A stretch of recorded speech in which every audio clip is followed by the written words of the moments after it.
My name is Ninja Monkey Gaming, and welcome to a live stream of uh, one second, slimes, oh, slimy bastards. Come here, you little bitch.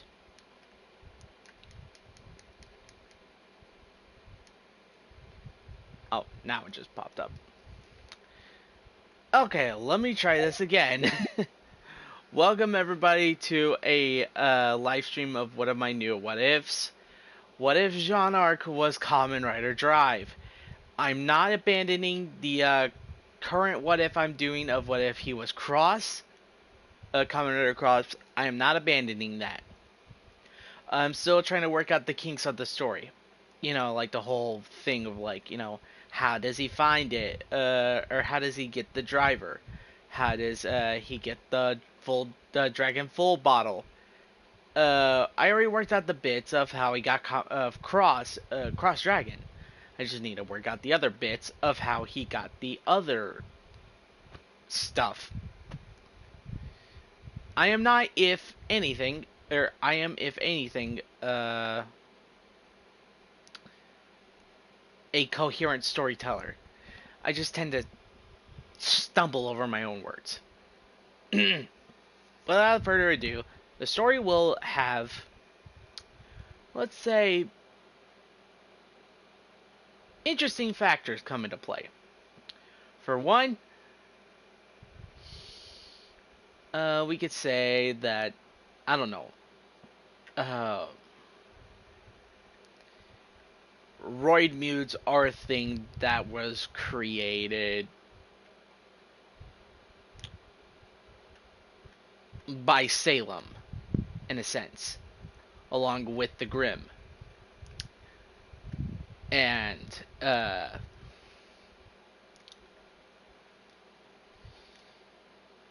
don't know, maybe one of their abilities could be the slowdown, or density shift, if you want to call it that.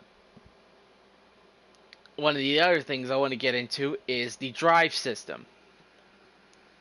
How that's going to work, that's going to be an interesting factor, because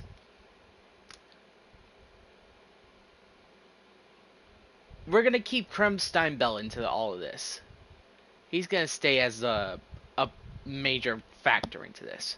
But how he's going to play into it later, we'll have to see how that goes. Love interest for Jaune. That one's a bit of an easy one.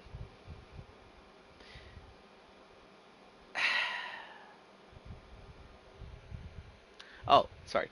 Hello, welcome to the stream. Thank you for joining. As for love interests of Jaune in the... Oh, okay, they left. Alright. As for love interests of the, Jaune, that's gonna be more or less, I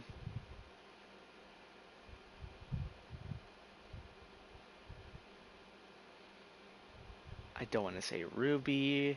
I don't want to say Yang because I'm already doing one with Yang.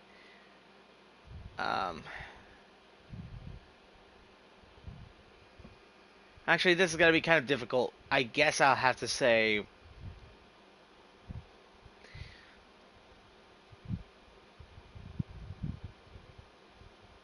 Weiss? As for why, I chose Weiss for this. I guess... Technology and bullshit.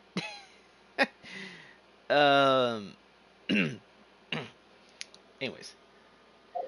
Yeah, Weiss will be the love interest of the story.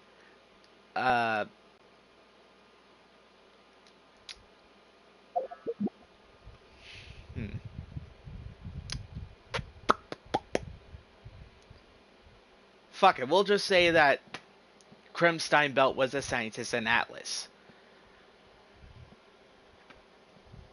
Yeah. Anyways, well, fuck it. We'll get into bits and shit later. Without further ado, the story. So, the whole Kamen Rider Drive opening plays, that shit. That's a good song.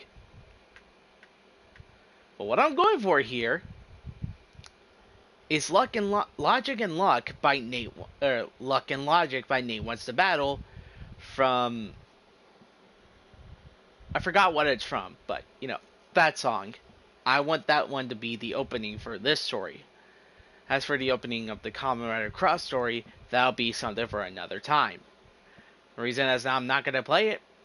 I don't want to get DMCA'd into outer space.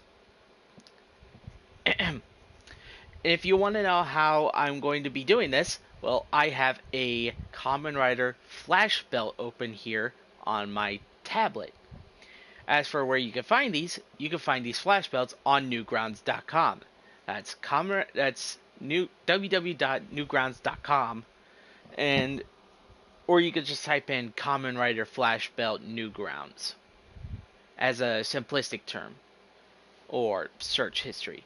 Anyways, for this I'm going to be using the Comic Comics Kamen Rider Flash Belt for Kamen Rider Drive. It is a little there are some parts where there's going to be a whole bunch of weird interference. That's mostly because of my microphone. Just wanted to clarify that. Anyways, story. Well, I guess you could say it opens up before. During Team Stark's time. This is going to play an interesting factor. Let me put my controller down for a second so I have free reign on my hands. The story opens up during one of Team Stark's missions. Yeah, they're hunting Grimm and all that shit. Yada yada yada. Well, this is where one of the factors come into play. Global freeze. How's that's going to play? Well, almost exactly verbatim of how it actually played out in the show. But here, the Kamen Rider Proto Drive is going to be someone else. As to who, I'm not going to spoil that. I will let you all find out on yourself. Or maybe a little later, I'll reveal it. Who knows? Probably more like an episode 12, part 12, whatever. I don't know. Just keep an eye out. Keep an eye out and your notifications on. Actually, I forgot to say this. If you enjoy my content and you want to come back for more, feel free to subscribe and hit that notification bell button. Because sometimes YouTube will unsubscribe people for random reasons. I don't know how. It just does. I'm not YouTube. I'm just a person. That's it. Anyways. During the global freeze, Team Stark is frozen. They can't move. Well, they're moving very slowly. This is the mission where Summer Rose, well, kicks the proverbial bucket. I'm gonna do a little bit of changing here. As for what? Summer lives. I know that's gonna be a very angering thing to say. But Ruby can't develop without Summer being there. Or with Summer being there. Well, I will say this. People can develop with or without their parents. It just all depends on them and how they want to develop. Mentally, emotionally, and physically. So Ruby will stay the same, but she will still have her mother. As for Yang, things will still play out the same, but with Raven, more or less leaving Yang on a sort of at a sort of proverbial, as some sort of parental necessity. Not, because of Salem. Because that's a fucking dumb reason. Not that I'm saying as Raven's reasoning is dumb, it's just the way she goes about it. Real parent of the Year award, everybody. Uh, she leaves because she's worried that something might happen to Yang if she's there, so she leaves. She'll come back, it's just only a matter of time. Anyways, one of these Roid Mute Grims, as they're being called by Team Stark, because who knows? They go after Summer. One of them's about to deliver a sort of fatal blow. And then Proto Drive steps in, blocks the hit, and destroys the Roid Mute. But they can't destroy the core, which is a part of a Roid Mute. As for why, it's mainly because Proto Drive is what it states. Proto, as a prototype. It's unfinished. Therefore, it cannot destroy the cores of a Roid Mute. Anyways, he steps in, defeats the Roid Mute, can't destroy the core, but he saves Summer. Things go along the same in canon, except Summer's there. Team Stark is they're there. You know, that shit. Raven leaves, which I think is fucking dumb. Anyways. I keep saying anyways a lot. Whatever.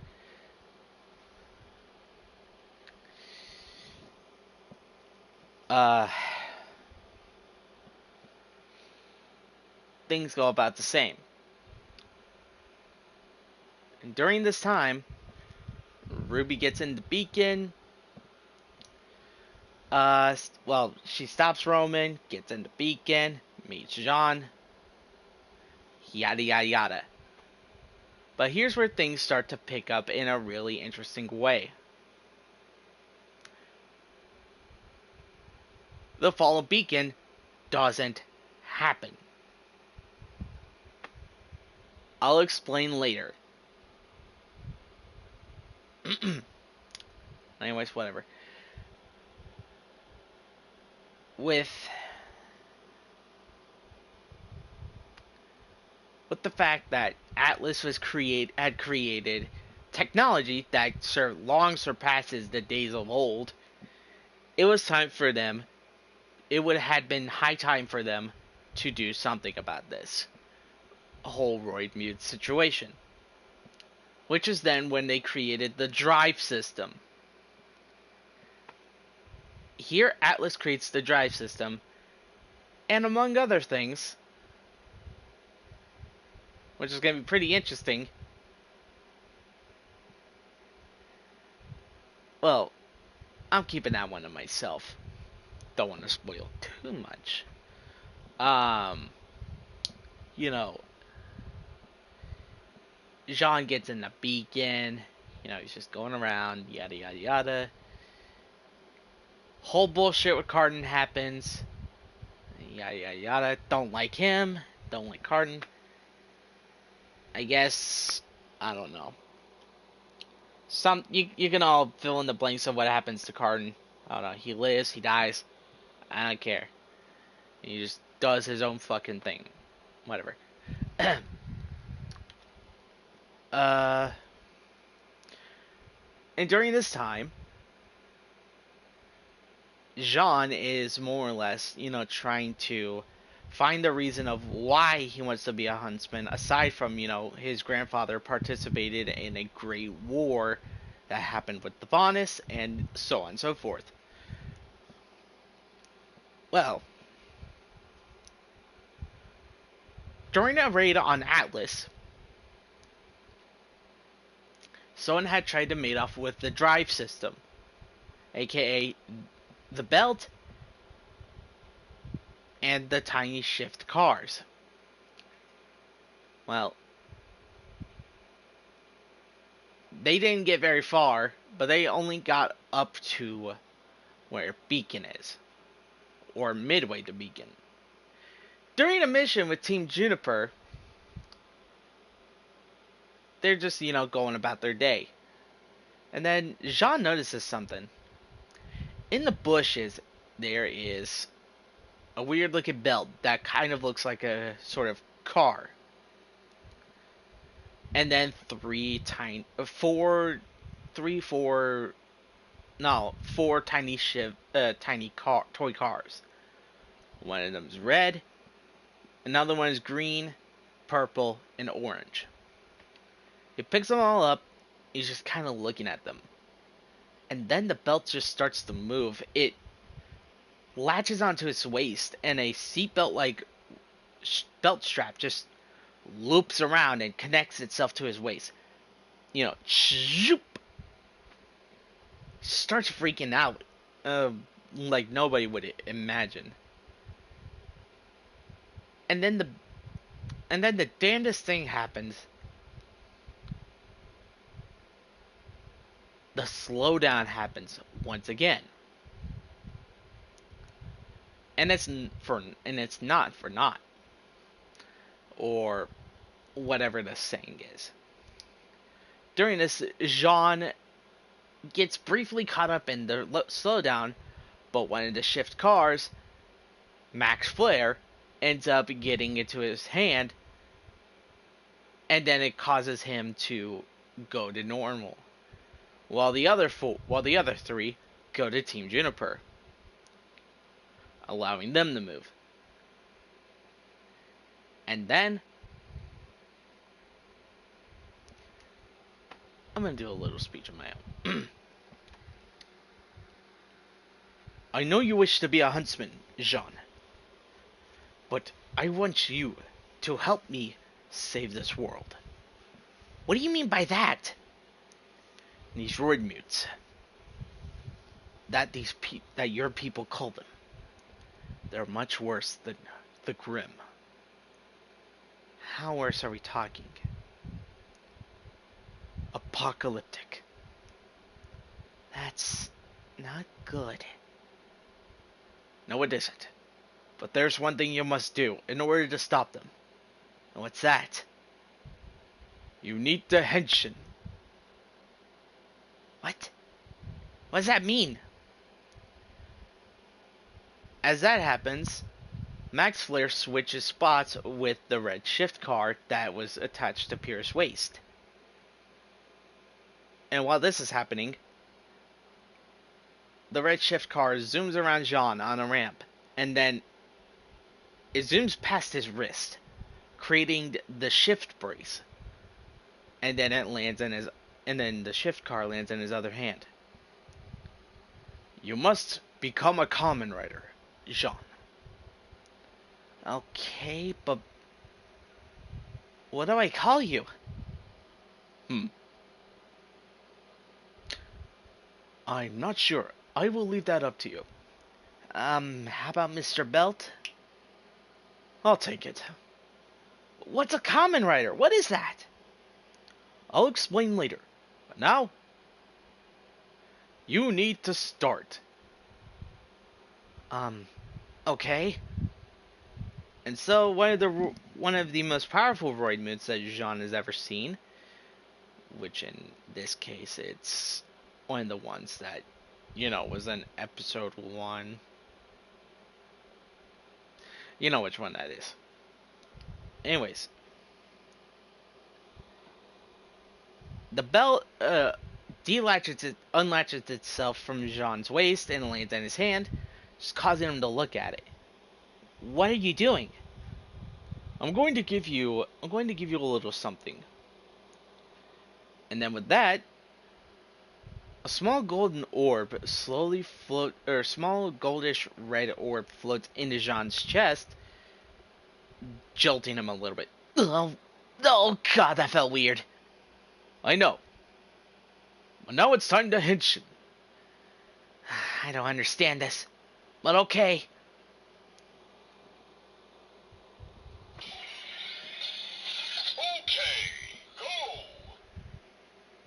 And now, I want you to twist that little key on the belt.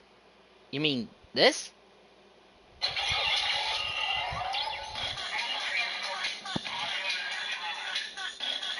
Oh, I see.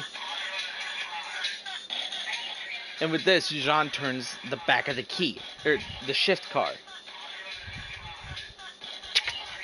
And he slides it in the shift brace. I sense that you want to save everybody. Put others before yourself. And with that, Jean slowly shifted into a stance. Slightly crouched. No more time to think. I'm ready. Henshin!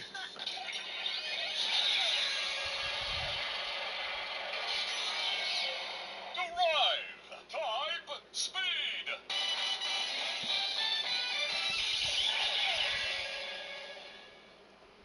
Oh man, this feels weird. With that, Jean had turned into Kamen Rider Drive. I know this feels very forced or rushed. I'm trying to work on that. Jean had... Oh, welcome to the stream. Thank you for joining. Jean had worked through multiple strategies in his mind with the help of Mr. Belt, and is starting to think of more, due to the ability to move through the slowdown. Through the bleh. I cannot speak at all. With the ability to move through the slowdown due to the shift cars and Mr. Belt. As for why I chose the Roid Mutes as a villain as a sort of grim based property, that'll be explained later.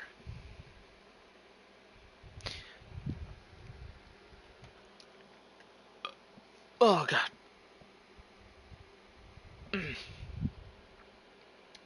Anyways. Jean's team watched in awe, but were a bit confused. Where did this belt come from? Why were they slowed down? Then why did they start moving? And now, why is Jean in a full suit of armor? Well, I'm glad you asked, Pyrrha. Or you've thought of that. Jean just started stretching his legs, his limbs and all that. Getting ready for a battle ahead. The Roid Mutes start approaching. And then, cue the Kamen Rider Drive opening theme song. You know that.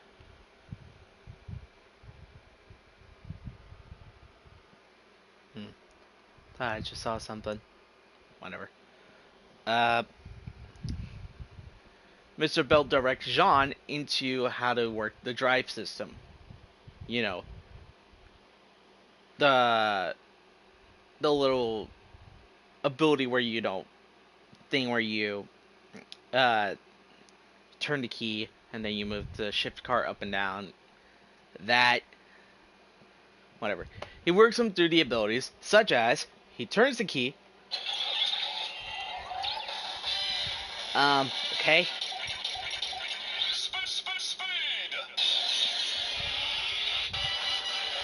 With that, Jean was able to move faster, if not as fast as Ruby's semblance. Cause just now, he closes in the distance between him and the Roid Mutes, and he starts throwing a lot of very fast-paced yet blurry punches.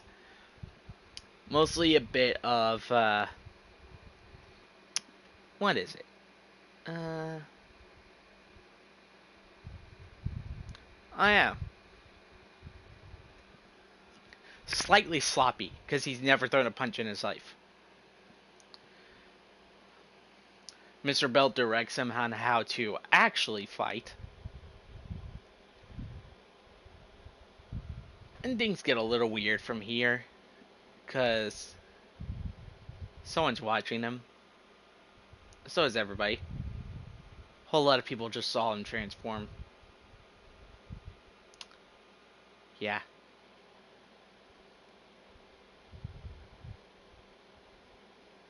Anyways, Mr. Bell directed Jean into using one of the shift cars that was strapped to Team Juniper. The orange one. So, now Jean, I want you to tire change. Tire what? Turn the key. Okay. And summon Max Flare. Which one? The orange one? Yes. Alright.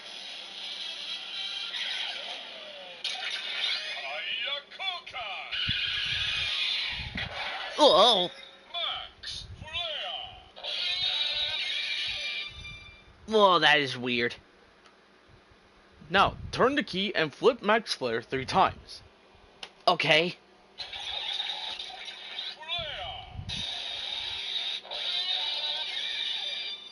I said 3 times. Right, sorry. Swear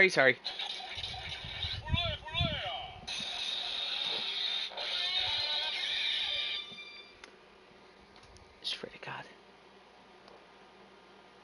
Let's try that one more time. Alright.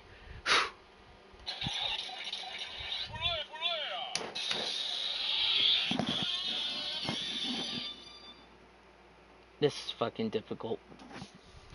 Alright. Alright, there we go. So sorry about that.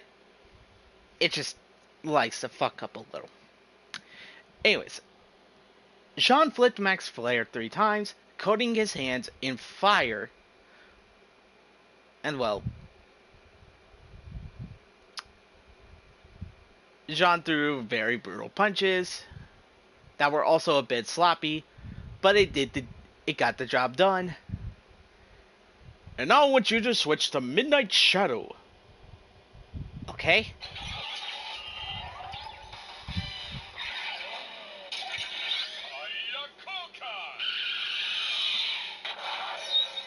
Midnight Shadow. So same thing as last time? Yes. Let's do it. Shadow. And with that, Jean summoned 2 other versions of him in the armor. And surprisingly, all of them summoned giant purple translucent shurikens. And then threw them at the Roid Mutes. And what about that green one? Yes, Funky Spike. Summon that one. Alright! With each second, his confidence level got boosted up.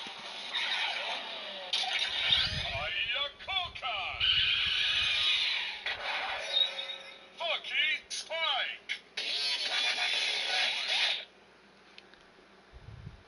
And now the purple tire on Jean's chest got changed to the Funky Spike.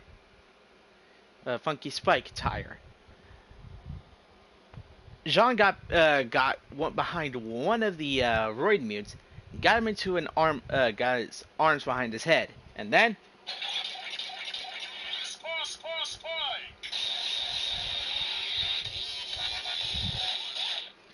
the tire on his chest started spinning, creating a lot of pain as there were spikes on the tire. And it started drilling into the back of the Roid Mute's body, and it sent it flying a little bit forward. Now switch back to type speed, alright?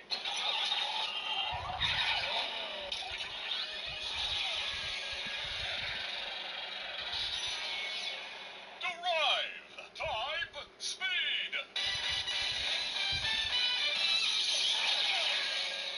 Now turn the key and press the button on the shift bracer.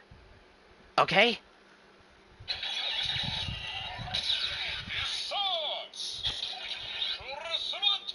Alright. Jean then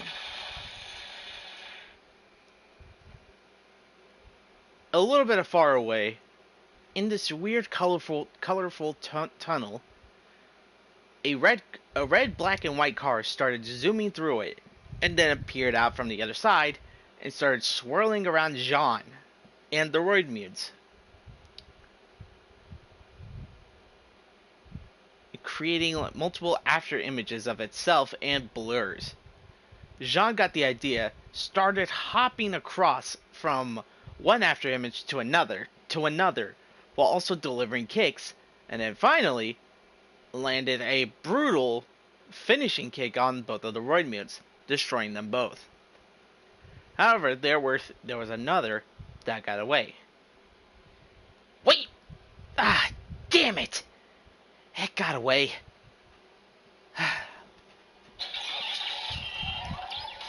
Let's see. How do I... Oh. And then... Nice drive. But you really shouldn't have done that. What? What do you mean by that? Look ahead of you. What are you talking about? Jean looked ahead and saw a whole bunch of gobsmacked village people that lived in Vale. The area where Beacon is. Even there were a few Beacon students there, including one Team Ruby.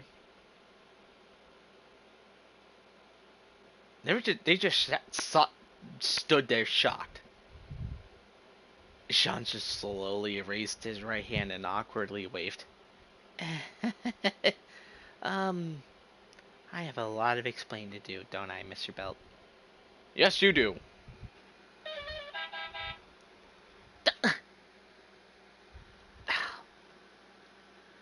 Jean's team came up beside him, just congratulating him, but also kind of, with Nora telling him about, secret identities. You can't expose that. But I'm sorry, I don't know what happened. I'm sorry, okay? It's not like I wanted to, I was just tired. A few days pass, and surprisingly, Team Cardinal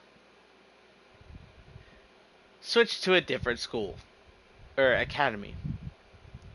Probably the one over in Shade, because they, didn't want to get their asses beat by a literal Kamen Rider.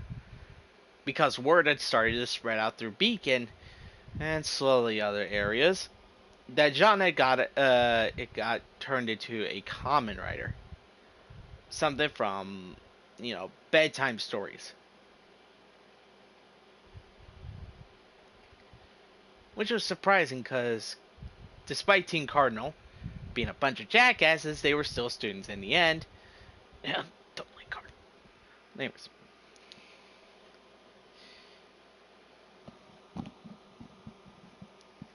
How do I explain this? Jean got a lot of date requests because he was a Kamen Rider. Not because he was himself. Which hurt him a lot in the end.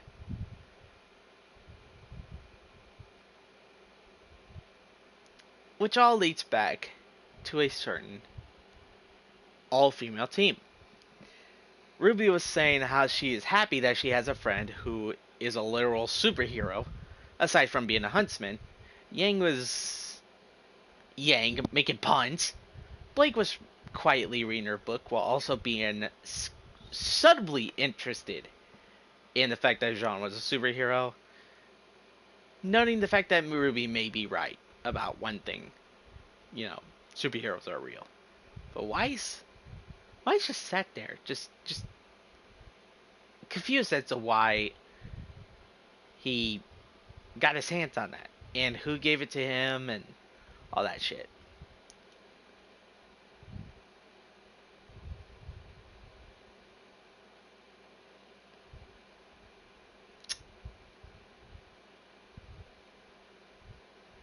Meanwhile, someone was in the shadows was watching Jean's window, or was looking at Jean through a window as he was looking through the different shift cars, trying to get a handle on what does what, as well as, getting 2 weapons anonymously delivered to him. The sword and the gun that Kamen Rider Drive uses. I forget what they're called. I'm dumb. I can't handle it. I'm sorry. I'm just very dumb. I forget what their names. Anyways, Jean was looking at the weapons, but the person was just watching him through a cloak. As he's just sitting there on a branch. Before pulling out a belt of his own. A sort of prototype belt. Man, I hope you need help sometime soon. Because you're going to need it.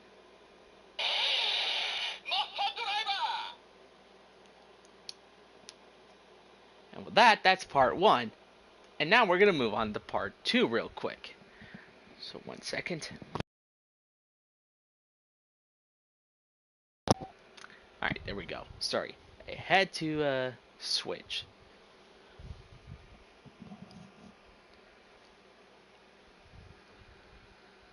Wait, actually, I have to think about it. Alright, there we go. So in part 2, this now takes place towards the near end and near beginning of volume 2. So, the whole shtick that happens in volume 1. I'm gonna be fully honest, I forgot what happens in volume 1. I haven't watched it in a long time. I'm gonna change things up a little bit.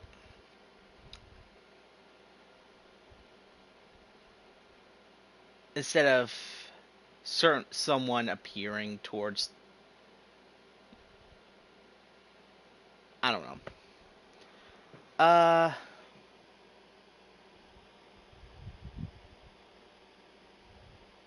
Whatever. Fuck it. I'll just say they appeared earlier than usual. It was someone that saw Jean's first transformation, yet they were among the crowd. Whatever. During this time, Jean had gotten better with the drive system. He even got a personal visit from one Winter Schnee and James Ironwood. Yeah.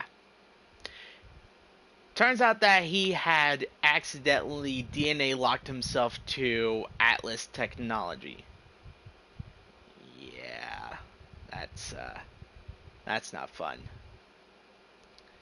So now he's stuck with this belt for life until he decides to pass it on to someone else. Most likely next of kin, or potential children, or niece or nephew, something of the sort. Anyways, and during that time, after Jean had gotten over the fact that he is now DNA locked to an extremely potent belt that could probably destroy something, to an extent, he got to know more about Mr. Belt, who was originally a scientist in a human body. Mr. Belt revealed the fact that roid mutes were the reason that his consciousness is now in a brain. And who better than a scientist, one from Atlas to be exact, to wind up in the belt? That's right, ladies and gentlemen. Kremstein Belt in this story is a scientist from Atlas. More specifically, a science research and development area sort of thing in Atlas. Atlas Academy, to be exact. Anyways, whatever. When they created this belt, they created it in the sole purpose, well, James's sole purpose, James's reasoning for his sole purpose of, well, a potentially powerful weapon, or creating a potentially powerful soldier. The reason why Winter is there, that's hard to explain.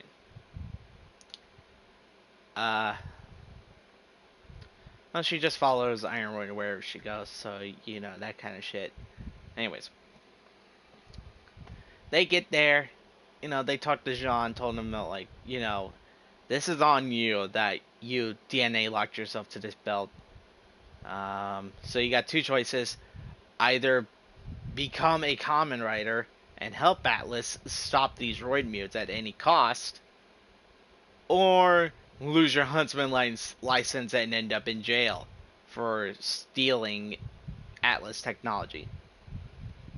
Jean chose the former because he didn't want to disappoint his family. And so, yada yada yada. Not only that, but Atlas is now working closely with Beacon. Ozpin being a bit confused, but then when he understood the reasoning, things got a little bit more hectic for him because, you know, he's headmaster of Beacon with a lot of stress. So first off, where the fuck am I gonna go? Should I just go ahead and go back to Inazuma? I think I'm gonna go back to Inazuma. Whatever. Yeah, during this time, Jean had gotten better with the drive system and even gotten some more, what the fuck was it?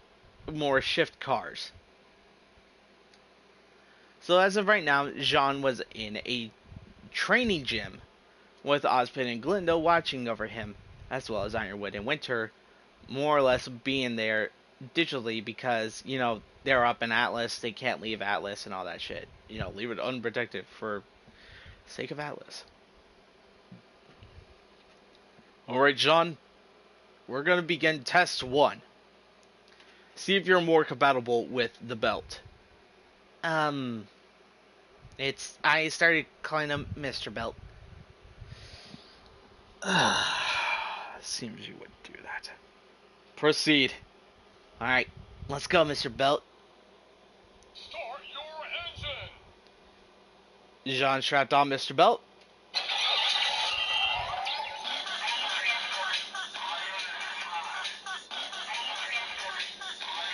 Henshin!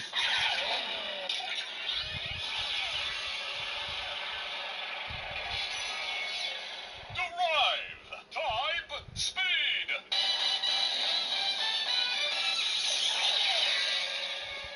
Good. It seems you can work well with type speed. Now let's do something interesting. Ozpin, I'm going to be sending you a special shift car that requires a lot of passion. Alright, if you say so, James. Ozpin had Glinda hold her scroll pad upside down, you know, with the screen facing up. And from that, Glinda got a notification. She tapped it, and then materializing from it was a black shift car that was in the shape of a truck. So Ozpin took it and ran and got back to the gym with Jean before presenting it to him.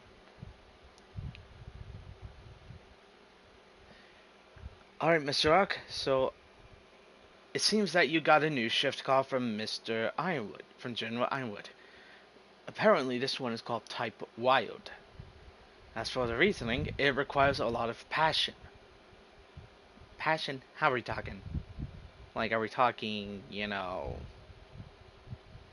just looks downward? That kind, or? No, not that, Mr. Arc. Oh. Wait, are we talking inner passion? Like, here? He starts tapping his chest. Yes, that's the kind of passion we were talking about.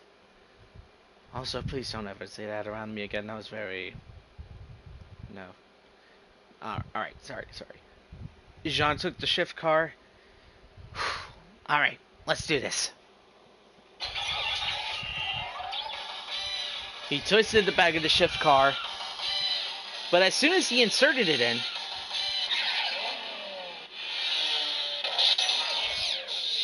Nice drive! aside from that nice drive, electricity surrounded Jean, and then he was forced out of the type speed form, just falling to his knees, exhausted. Ozpin wondered what the hell just happened, and Ironwood said that it was most likely he didn't have enough passion, well, quote unquote, passion burning in his soul.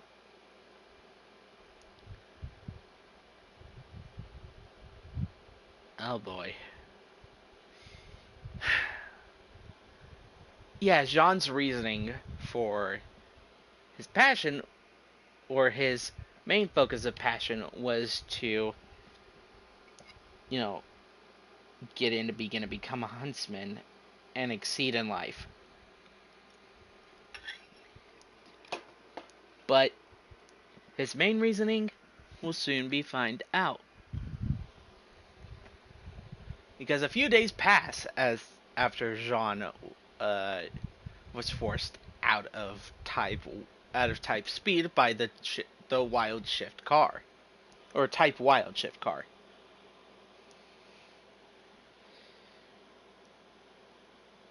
And during these few days, Jean has been having a lot of self-reflection. Thinking, is the reasoning, is the reason why I became a Kamen Rider just want to become a hero, or what is it? Jean, you don't know what's about to happen, you poor boy. During this time, Jean's family, mainly his sister Saffron, her wife Tara, and their son Adrian were visiting Vale. We're visiting Vale. God damn, dude. I cannot say things correctly with this lisp I have. Jesus fuck. Alright. I'm alright. Anyways. During that time, Jean's family was visiting. Saffron, Tara, and Adrian, his nephew, their son, were visiting Vale. Jean was out and about, just walking through Vale. And then he saw Saffron and was just a bit confused. What? Saffron? What are you doing here? Oh, I just came here to see how you're doing. It's nice to see you again, little brother. I'm only younger than you by a few minutes. Sure you are. By the way, this is my wife Tara, and this is our son Adrian, your nephew. Huh. Hey, little guy. Adrian being Adrian is a little adorable cinnamon roll. Oh, cute little bugger, is he? Yeah, he is. And during their talk, a whole fucking roid mute appears.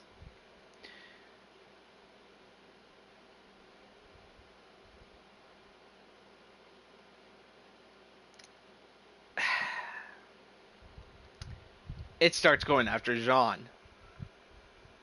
But just to torment him, it then shifts its attention to his family. Jean tried to fight off the roid me without exposing his identity. He gets knocked back.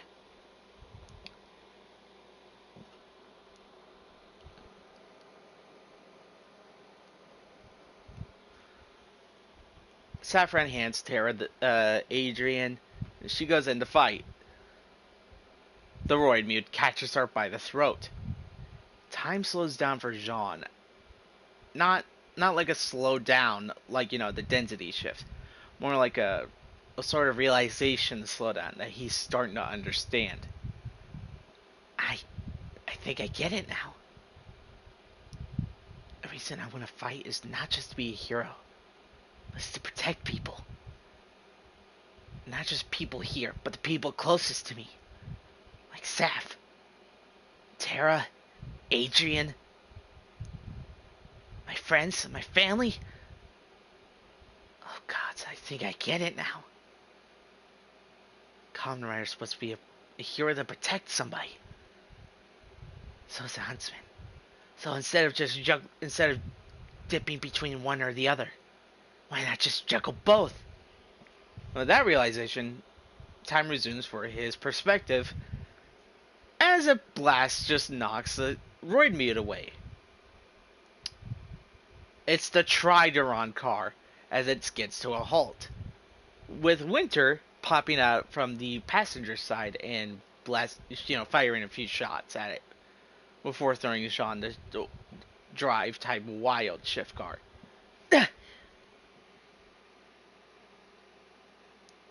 Why are you giving me this?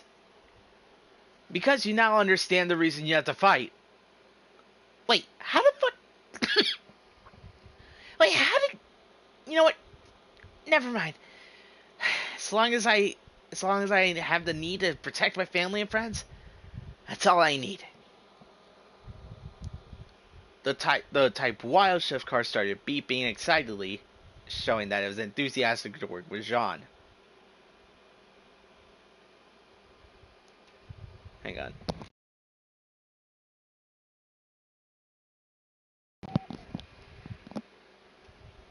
Jaune was now ready for an upgrade, if you will. Alright, let's do this, Mr. Belt.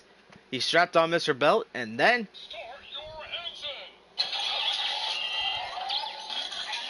He then twisted the shift car and entered it in the brace. Engine!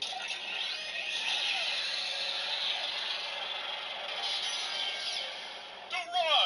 Type wide!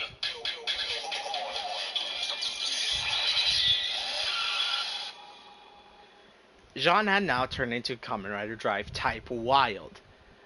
A sort of heavy hitter, if you will.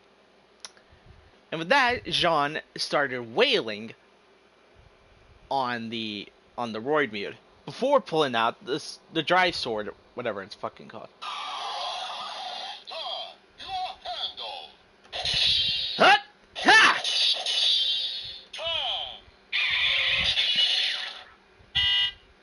Tom! You turn! Ah! Hut! Is there a way I can actually insert a shift car into the thing? Wait, is it here? No? Damn, I remember you can actually do it. Whatever. Jaune then switches to the gun, which I forgot. Open your door! Hut! Charge! Ah! I'll teach you to mess with my family, you son of a bitch!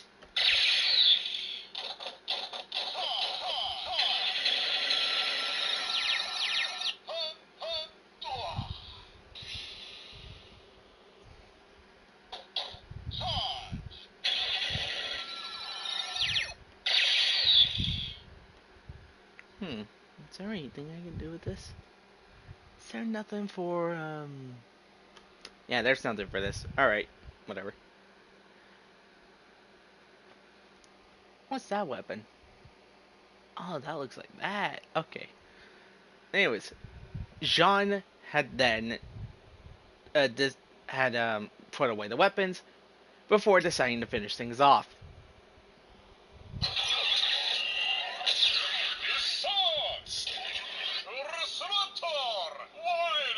Ah!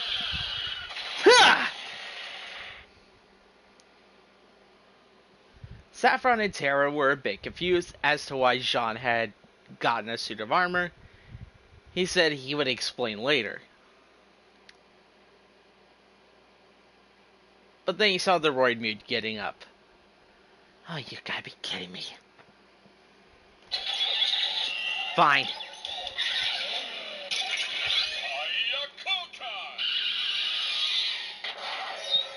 Midnight Shadow!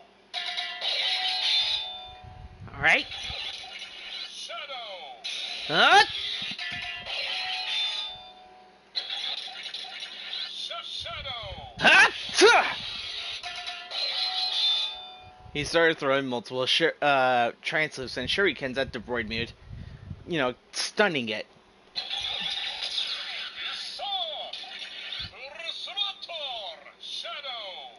Ah!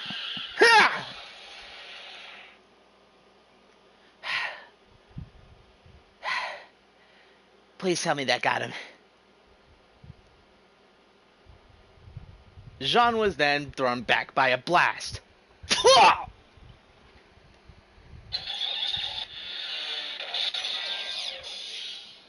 drive. And then he was knocked out of Type Wild. Oh, shit. Ah.